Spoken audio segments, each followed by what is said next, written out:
స్వయంగా ఢిల్లీకి వెళ్ళి కేంద్ర మంత్రులను కలవడం కావచ్చు, మంత్రులకు టెలిఫోన్ ద్వారా విజ్ఞప్తి చేయడం కావచ్చు, అధికారులతో సమీక్ష చేయడం కావచ్చు, అనేక సందర్భాల్లో వ్యవసాయ శాఖ మంత్రిగా వారు స్వయంగా మా పార్లమెంటు సభ్యులు 12 మంది పార్లమెంటు సభ్యులు 8 మంది లోక్సభ రాజ్యసభ సభ్యులు కలిసి అక్కడ పార్లమెంటు వేదికగా నిరసనలు చెప్తా ఉన్నారు, డిమాండ్ చేస్తూ ఉన్నారు. ముఖ్యమంత్రి గారు కూడా స్వయంగా కలిసినారు.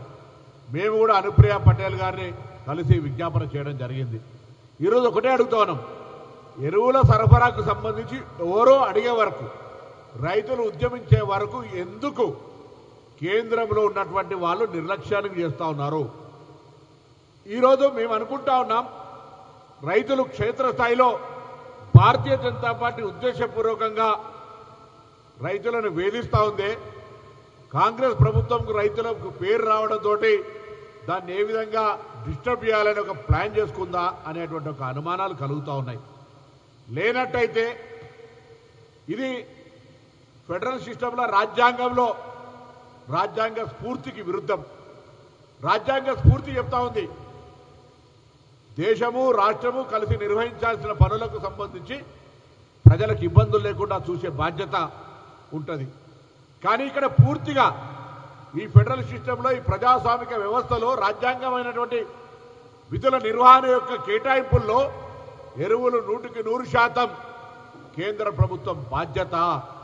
మరొక్కసారి చెప్తున్నా, ఎరువుల నిర్వహణ, తయారీ, భాగస్వామ్యము, పంపిణీ వ్యవస్థ అంతా కేంద్ర కనుసన్నల్లోనే జరుగుతుంది. తెలంగాణ రైతులకు చేతులు జోడించి మరొక్కసారి విజ్ఞప్తి చేస్తా ఉన్నా, తెలంగాణ రైతులు ఎదుర్కొంటున్న ఎరువుల సమస్య భారతీయ జనతా పార్టీ పాపం, భారతీయ జనతా పార్టీ కుట్ర ఫలితం, భారతీయ జనతా పార్టీ నిర్లక్ష్యం ఫలితం ఇలా తెలంగాణ రైతులు ఎదుర్కొంటున్నటువంటి ఎరువుల కొరత.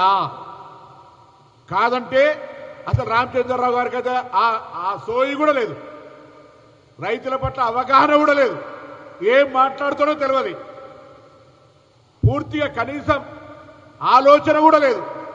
భారతీయ జనతా పార్టీ తెలంగాణ రాష్ట్ర శాఖ అధ్యక్షుడిగా రైతులు ఎదుర్కొంటున్న ఎరువుల కొరత మీద ఒక్కనాడన నీ పార్టీని డిమాండ్ చేసే బాధ్యత నీకు లేదా? రైతులు తెలంగాణ బిడ్డలైతే మాత్రం రాజకీయాలకు వాళ్ళకి ఎవరు సంబంధమా? భారతీయ జనతా పార్టీ కేంద్రంలో రూలింగ్లో ఉన్న పార్టీ అధ్యక్షుడిగా తెలంగాణ రైతులను ఎరువుల పరంగా ఆదుకోవడానికి నువ్వు చేపట్టిన పాత్ర, తీసుకున్న నిర్ణయం ఒక రాష్ట్రం లేక బయట పెట్టమని అడుగుతా ఉన్నాం. ఇది తెలంగాణ రైతులు గమనించాల్సిన అవసరం ఉంది.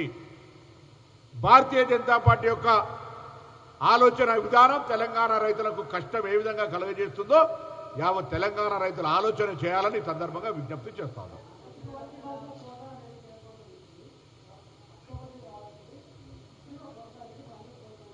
చూడు, ఇప్పుడు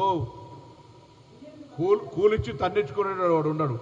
మేము కృత్రిమ కొరత సృష్టించడం ద్వారా మా మీద నిరసనలు చెప్పించుకునేటువంటి బుద్ధి జ్ఞానం లేని రాజకీయ పార్టీ నాయకుడు ఎవడని ఉంటాడా?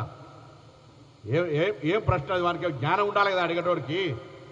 ఏ రాజకీయ నాయకుడికన్నా మేము ఎరువుల సరఫరాకు సంబంధించి వస్తున్నటువంటి సప్లైకి అనుగుణంగా సరఫరా చేస్తూ ఉన్నాం. క్షేత్రస్థాయిలో కొంత బీఆర్ఎస్ పార్టీ రైతుల్లో ప్యానిక్ క్రియేట్ చేయడం వల్ల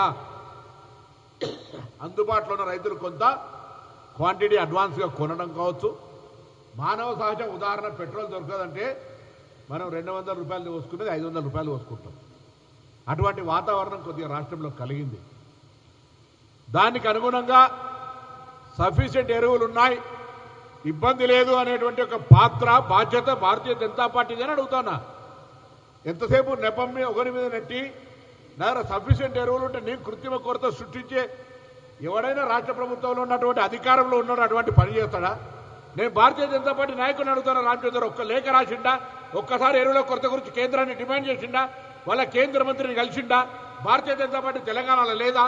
ఉంటే నీ 8 మంది ఎంపీల పక్షాన ఎన్నడైనా కనీసం ఎరువుల గురించి అడుగుతూ ఉంటా కాంగ్రెస్ పార్టీ.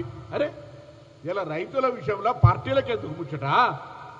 కేంద్రంలో నువ్వు కదా ఎరువుల యొక్క పూర్తి బాధ్యత, తయారీ, నిర్వహణ, పంపిణీ వ్యవస్థ నీ దగ్గర ఉంది కదా కంట్రోలు.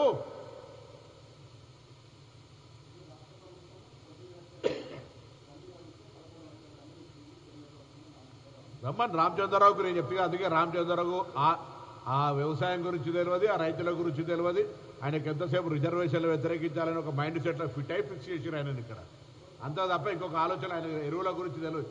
ఎరువులు ఏమేమి కాంపోనెంట్ చూడు చెప్పాను ఒకసారి.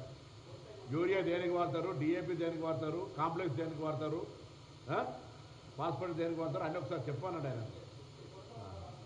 బరాబర్ కొరత ఉంది, రైతులు ఆందోళన చెందుతున్నారు. కేంద్రం స్పందించి ఎరువులు ఇవ్వాలని డిమాండ్ చేస్తారు.